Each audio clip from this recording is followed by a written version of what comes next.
Dark lights के पहले episode में आप सभी का स्वागत है। आज हम जिस घटना पर बात करने वाले हैं वो बिल्कुल सच है।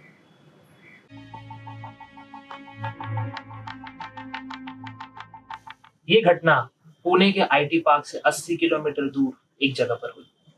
प्रोजेक्ट पार्टी के लिए सारा ऑफिस वहां इकट्ठा हुआ। नमिता और उसके दोस्त भी वहां थे। राज, जो नमिता का काफी अच्छा दोस्त था, वो भी वहां था। राज और नमिता काफी क्लोज थे। राज हमेशा नमिता का ख्याल रखता और पार्टी में भी उसी के आसपास था।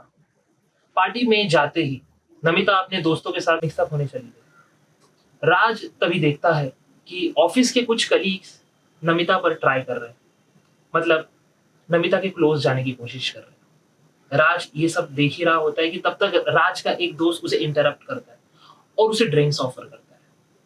राज उसे पोलाइटली रिफ्यूज कर देता है, बट फिर 3-4 लोग जब नमिता के क्लोज जाने की कोशिश कर रहे होते हैं तो राज थोड़ा डिस्टर्ब हो जाता है और वो थोड़ी ड्रिंक कर लेता है। वैसे राज नमिता को लेके काफी पॉसेसिव था।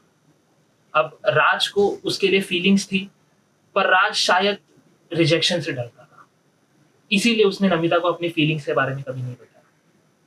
अब पार्टी काफी हैपनिंग थी, सब काफी खुश थे और नमिता भी वहां पर बहुत खुश थी, इसलिए राज ने कुछ नहीं किया वहां पर। पार्टी जैसे ही खत्म हुई, एक ऑफिस का कलीग नमिता को घर ड्रॉप करने का ऑफर देता है। नमिता उसे पोलाइटली रिफ्यूज कर देती है। उसके बाद नमिता जैसे ही जा रही होती है, राज उसे पीछे से बुलाता है, अरे सुनो। नमिता जैसे ही पीछे मुड़ती है, राज उसे बोलता है कि मैं तुम्हें घर छोड़ दूं। नमिता पहले थोड़ी हिचकिचाती है, पर राज उसका काफी अच्छा दोस्त होता है और रात भी काफी हो गई होती है, तो इसलिए नमिता उसे हाँ बोल देती है। नमिता के हाँ बोलने के बाद दोनों कार में जा ही रहे होते हैं, तभी राज नमिता को बातों ही बातों में ये बताने की कोशिश करता है कि ऑफिस के लोग उसके लिए अच्छे नहीं हैं और नमिता को उन लोगों से दूर रहना चाहिए, क्योंकि राज नमिता को लेकर काफी पॉसेसिव रहता है और ऑफिस के लोग उसके लिए बहुत ही क्रीपी होते हैं। पर फिर वो देखता है नमिता काफी खुश है और उसे ये मोमेंट खराब नहीं करना चाहिए। फिर उसे अचानक से समझ आता है कि इससे अच्छा मौका उसे कभी नहीं मिलेगा अपने दिल की बात बताने के लिए। और वो जैसे ही अपनी दिल की बात बताने जा ही रहा होता है कि नमिता उसके काफी करीब आ जाती है। ये देखकर राज की हार्ट बीट काफी बढ़ जाती है और राज को समझ नहीं आ रहा होता है कि क्या होने वाला है। नमिता समझ जाती है इसने ड्रिंक की है और वो डायरेक्टली उसे बोल देती है, तुम ड्राइविंग पर फोकस करो, तुमने पी रखी है। ये सुनकर राज काफी एम्बैरेस हो जाता है और इस बात को वो कवर करने के लिए हंसी मजाक करने लगता है। हंसी मजाक करते करते उनका घर कब आ जाता है उन्हें पता ही नहीं चलता। नमिता के घर पहुंचते ही राज अपने घर की ओर निकलने ही वाला होता है, तभी नमिता उसे अपने घर आने के लिए इंसिस्ट करती है और वो हिचकिचा के मान भी जाता है। राज जैसे ही नमिता के घर पहुंचता है, नमिता उसे कहती है कि मैं ड्रेस चेंज करने बाथरूम में जा रही हूँ और वो उसे हॉल में रुकने के लिए कहती है। राज उसका घर देखकर काफी इंप्रेस होता है, क्योंकि उसका घर काफी शानदार होता है।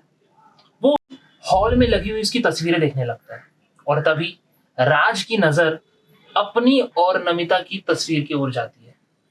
वो तस्वीर देख के वो काफी खुश होता है कि तभी अचानक से उसे कुछ गिरने की आवाज आती है।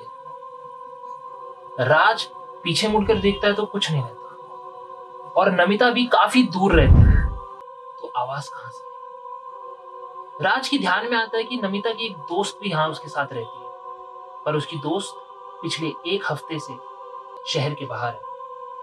राज उस आवाज की ओर बढ़ता रहता है और उस आवाज की सोर्स को ढूंढने की कोशिश करता रहता है।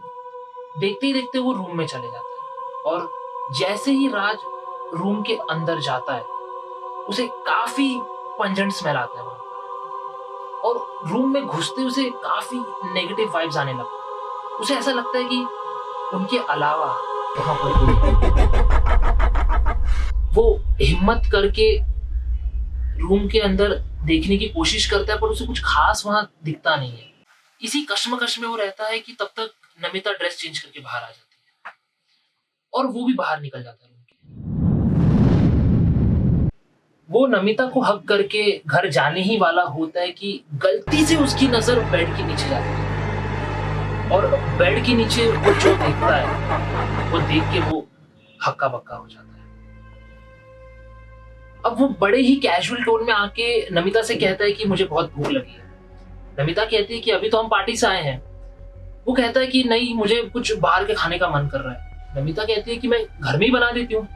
तो राज कहता है कि नहीं, तुम्हें बनाते बनाते बहुत देर हो जाएगी, हम बाहर ही कुछ खाते हैं। और रात भी काफी हो गई होती है। तो काफी जोर देने के बाद नमिता फाइनली एग्री करती है और वो दोनों घर के बाहर जाते हैं। आखिर राज ने बेड के नीचे ऐसा क्या देखा? ऐसी क्या चीज है जो राज नमिता से छुपा रहा है? घर से निकलते ही राज नमिता के हाथ से उसके घर की चाबी छीनकर घर लॉक कर देता है। नमिता राज को देखती है तो राज का चेहरा पसीने से लथपथ और वो काफी घबराया हुआ होता है। आउट ऑफ शॉक नमिता राज को पूछती है कि क्या हुआ। राज उसे कहता है कि घबराना मत, पर तेरे बेड के नीचे एक आदमी चाकू लेके छुपा हुआ है। ये सुनते ही नमिता का चेहरा सफेद पड़ जाता है और वो डर से कांपने लगती है। फिर राज उसे कहता है कि अभी हम पुलिस को फोन करते हैं। राज ने तुरंत ही पुलिस को कॉल किया और सारी सिचुएशन डिटेल में एक्सप्लेन की। जब तक पुलिस आती तब तक ये दोनों राज की कार में वेट करने लगे। नमिता काफी डर गई थी। राज उसे शांत करने की कोशिश कर रहा था। जब पुलिस आई तब पुलिस ने क्वाइटली घर को सराउंड किया और उस आदमी को पकड़ा। आखिर कौन था ये आदमी?